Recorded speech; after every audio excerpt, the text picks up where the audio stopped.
Je m'appelle donc Adli Beller, je suis vice-président de l'UEFE. Je suis la personne qui a été chargée en tant qu'avocat de réaliser toutes les formalités ou accomplir toutes les formalités pour l'autorisation de cette association qui est, comme vous le savez, la deuxième UEFE en Tunisie, puisqu'elle a été créée à l'initiative d'un groupe mené par Laurent Cazer, qui est notre président actuel.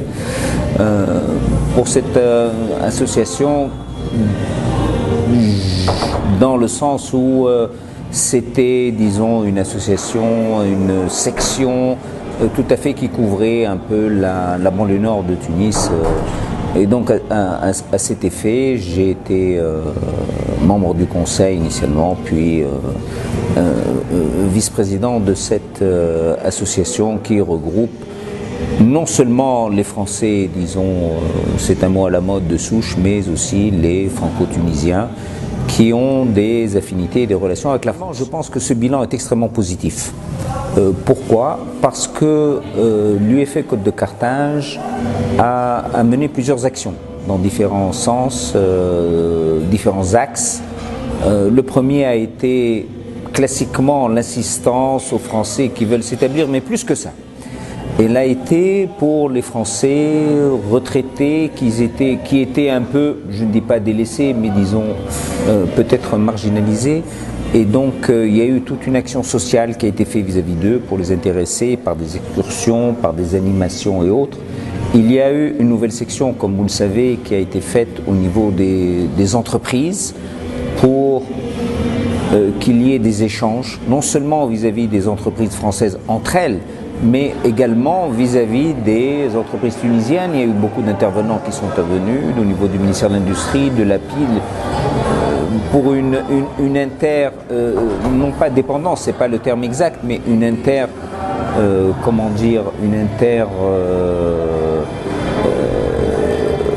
expérience entre la Tunisie, les entreprises tunisiennes, les entreprises françaises.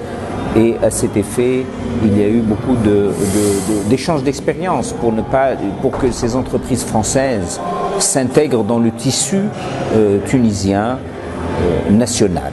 Avant la Révolution, il y avait une loi sur les associations, donc je vous parle en tout à fait de juriste, dans lequel on faisait la différence entre les associations purement, disons, tunisiennes, locales, et les associations qui sont étrangères.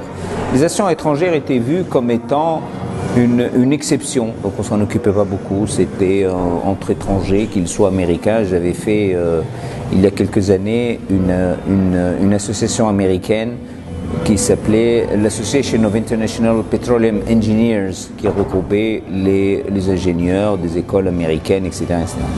Ce qui a changé depuis la Révolution est notable, puisqu'on est passé du régime d'autorisation au régime simplement déclaratif, où l'autorisation stipulait un statut type, une autorisation qui est de vous, qui est votre mère, votre père, d'où vous venez, etc. Enfin, c'était une enquête tout à fait détaillée. Aujourd'hui, c'est un régime de liberté d'association, sous réserve du respect d'un cadre qui est tout à fait acceptable, qui est une association doit exercer dans le cadre de la loi. Elle a la liberté.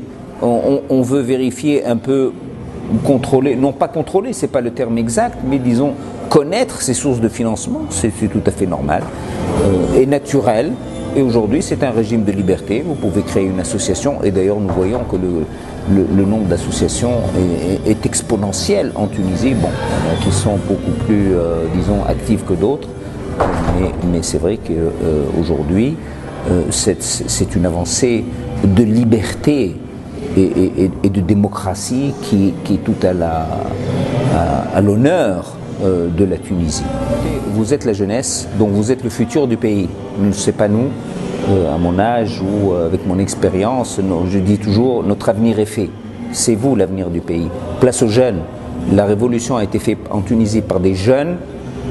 On ne les voit pas beaucoup, mais vous êtes l'avenir du pays.